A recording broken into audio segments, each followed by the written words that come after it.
मुंबई की दूसरी लाइफलाइन माने जाने वाली बेस्ट बस में कॉन्ट्रैक्ट पर काम करने वाले कर्मचारी बीते 6 दिनों से स्ट्राइक पर हैं।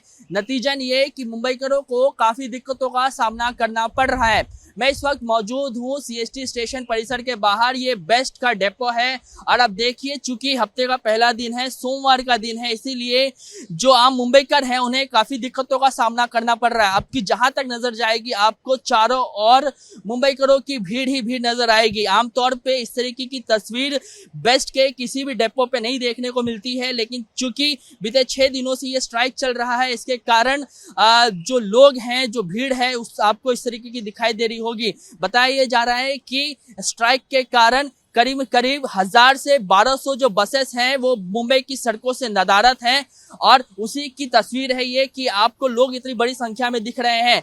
मुंबई के तमाम ऐसे डेपो हैं जहां पर लोग आपको इसी तरीके से इस वक्त दिखाई दे रहे होंगे।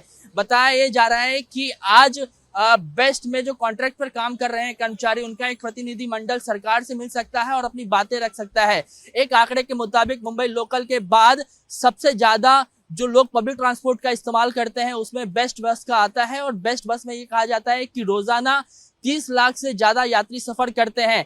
तो बेस्ट के स्ट्राइक के वजह से आप देखिए कि मुंबईकरों को काफी दिक्कतों का सामना करना पड़ रहा है और अगर स्ट्राइक इसी तरीके से चलता रहा तो आने वाले दिनों में मुंबईकरों को और भी दिक्कतों का सामना करना पड़ सकता है। मैं इस वक्त मुंबई के आजाद मैदान में मौजूद हूँ। बीते एक हफ्ते से बेस्ट में कॉन्ट्रैक्ट पर काम करने वाले जो ड्राइवर हैं वो स्ट्राइक कर रहे हैं और स्ट्राइक इस मांग को लेकर कर रहे हैं कि उनके जो वेतन को बढ़ाया जाए, साथ ही साथ जो बेस्ट में परमानेंट एम्प्लॉय हैं उनको जिस तरीके से सुविधाएं दी जाती है, ठीक उसी तरीके की सुविधा इन कॉन्ट्रैक्ट कर्मचारियों को भी दी जाए। इस बात को लेकर ये सभी प्रोटेस्ट कर रहे हैं। बीते एक हफ्ते से ये प्रोटेस्ट चल रहा है और इसके कारण जो आम मुंबईकर हैं उनको काफी दिक्कतों का सामना करना पड़ रहा है, क्योंकि मुंबई लोकल के बाद अगर सबसे ज्यादा मुंबईकर किसी से सफर करते हैं तो वो बेस्ट बस से करते हैं। इसे दूसरी लाइफलाइन कहा जाता है। बीते एक हफ्ते से रघुनाथ अपनी पत्नी के साथ इस प्रोटेस्ट को लीड कर रहे हैं।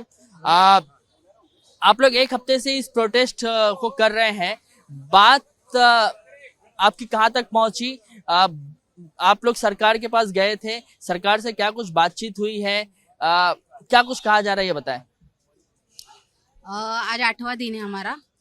सरकार से हम मतलब बातचीत हुई है थोड़ी बहुत। अभी देखेंगे, आज 8वां दिन है तो आज वो नरेश मस्के सर भी हमको मिलने को आ रहे हैं। शाम को 4 बजे के बाद आएंगे वो, बोले हैं। सबकी मीटिंग भी हो गई है अभी। मतलब बहुत खबरें तो आ रही है लेकिन अभी उड़ती उड़ती खबरें, तो हमको इतना भी पता नहीं। तो आज जब शाम तक देखेंगे नरेश मस्के सब आएंगे तो क्या बोलते हैं, तभी हमको आगे का पता चलेगा क्या प्लान है। देखिए, 8 दिन का वक्त बीत गया। कई सारे जो आम मुंबईकर हैं वो परेशान हैं। रोजाना कोई ना कोई नेता आपसे मिलकर जाता है, लेकिन आप लोग जिस बात को लेकर प्रोटेस्ट कर रहे हैं वो बात सरकार तक पहुंच रही है क्या? मेरा सवाल ये है। सरकार तक तो पहुंच रही है लेकिन सरकार कुछ दखल नहीं ले रहे अब तक उस पर। हमारी बात सरकार तक बहुत जन पहुंचा रहा है लेकिन दखल नहीं हो रहा है अभी तक। यही बात है हमारी। ठीक है, हमारे साथ रघुनाथ हैं। आप बताइए कि पहले दिन से आज जब मैं आपसे मिलने के लिए आया हूँ, संख्या में लगातार बढ़ोतरी हो रही है। आप लोगों के प्रोटेस्ट करने से बेस्ट में कितनी बसेस जो हैं वो प्रभावित हुई है? एक आंकड़ा क्या होगा वो बताएं। देखो, ज़्यादा से ज़्यादा बाहर बस कम निकला, लेकिन खड़ी बस 1,500 के ऊपर है। 1,500 के बस खड़ी है बस। 8-9 हज़ार कर्मचारी हड़ताल पे है। क्यों है ये लोग? क्यों हड़ताल क्यों किया इन लोगों ने? कुछ तो उनके दिल में प्रॉब्लम है, उनको शारीरिक तकलीफ है, आर्थिक तकलीफ है, इसलिए उन लोगों ने घर पे बैठे ना। जानबूझ के तो कोई नहीं बैठा है घर पे। अपनी मांगे जो है एक बार आप दोहरा दीजिए कि क्या मांगे हैं जिन मांगों को लेकर आप प्रोटेस्ट कर रहे हैं। पहली मांगा हमारी वेतन, जो पगार बोलते हैं, वो पगार बढ़नी चाहिए तुरंत, क्योंकि सबको प्रॉब्लम उसका है घर को। दूसरी मांग है बस में जो सेवा है काम पे जाते समय आने जाने के लिए, खाली वो सेवा फ्री होना मांग। तीसरी मांग है जो सेवानिवृत्त कर्मचारी है वो लोग कमा के बैठे, तो उन लोगों को निकाल के हमारे जो लड़के लोग चालक है उनमें से जो पढ़ाई लिखे है उसको ऊपर ले लो, पोस्ट दे दो उनकी बढ़ा के। लेकिन आप लोग चूंकि कॉन्ट्रैक्ट में काम करते हैं तो बेस्ट तो सीधे सीधे तौर पे ये कहते हुए नजर आ रहा है कि आप लोगों से उनका कोई सरोकार नहीं है, ये तो कॉन्ट्रैक्टर की और आपके बीच की बात है, तो इसको कैसे हल करेंगे? हाँ, बराबर है, ये मेन बात है। मैं बेस्ट को और हमारे कॉन्ट्रैक्टर को ये बोलता हूँ, तुम्हारा कुछ मुद्दा नहीं इसमें, तो 4 साल में हमारे जो कर्मचारी उनको बेस्ट का नियम क्यों लगाया?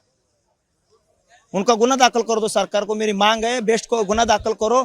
जो भी कर्मचारी है बेस्ट वाले उनको भी ऊपर गुना दाखिल करो। क्यों बेस्ट का नियम लगाया हम लोग, क्यों आरटी दबाव डाला, ये बेस्ट की तरफ से चलो, बेस्ट के नियम से चलो, क्यों किया ऐसा? फिर उन लोगों ने नहीं करना मांगते ना, तुम्हारा कुछ हक नहीं हमारे ऊपर, तो क्यों दबाव डालते थे? ये बस स्टॉप ले लो, ये पैसेंजर ले लो, इधर ही खड़ा करो, क्यों किया तुम लोगों ने? फिर नहीं करना चाहिए। अभी मौजूदा समय में कितनी सैलरी मिल रही है और क्या डिमांड है कि बढ़ोतरी कितनी की जाए? हम लोगों अभी फिलहाल तो 18,000 आता है कट होके, तो फिलहाल कम से कम हमको कट होके 25,000 रुपये तो आना मांगता है।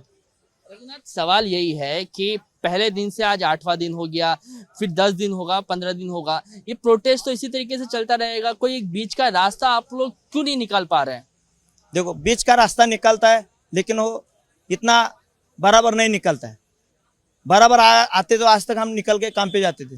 दूसरी बात, वो लोग खाली मुंह से बोलते, मुंह से नहीं मांगता है। इधर ये सरकारी जगह है ना, या ऐसा रोड पे तो नहीं बैठे, सरकारी जगह है, तो सरकार का पत्र मांगते ना हम लोगों को कि वो हम लोग ये मानने के आप निकल जाओ, तो सरकारी जगह हम खाली कर देते। तो आप कह रहे हैं कि मौखिक रूप से जो आश्वासन दिया जा रहा है वो नहीं चाहिए, लिखित रूप में हमें ये कहा जाए कि आपकी मांगे जो है वो मांगी गई है। हाँ, बराबर लिखित रूप में दे दो हम लोगों को। हम लोग तुरंत, हमको मान्य होगा तुरंत निकल जाएंगे हमारे दूसरे दिन काम पे। ठीक है, तो ये बेस्ट में कॉन्ट्रैक्ट पर काम करने वाले बेस्ट ड्राइवर रघुनाथ थे, जिन्हें आप सुन रहे थे। बीते 8 दिनों से ये अपनी पत्नी के साथ इस पूरे प्रोटेस्ट को लीड कर रहे हैं। इनका यही कहना है कि सरकार हमें लिखित रूप में आश्वासन दे, उसके बाद हम अपना ये जो स्ट्राइक है वो खत्म कर देंगे। हमारी सभी मांगों को माने सरकार, और अगर ऐसा सरकार करती है तो हम दूसरे दिन से ही काम पर लौटना शुरू होंगे। लेकिन इनकी यही मांग है कि जो भी कहा जाए वो लिखित रूप में कहा जाए। मौखिक रूप में अब तक जो है सारी बातें कही जा रही हैं, इनको लेकर ये विरोध जता रहे हैं कि मौखिक रूप से जब तक कहा जाएगा तब तक हम लोग ये बात नहीं मानेंगे। कैमरामैन अनुरूप प्रस्तोगी के साथ कृष्णा ठाकुर, एबीपी न्यूज, मुंबई।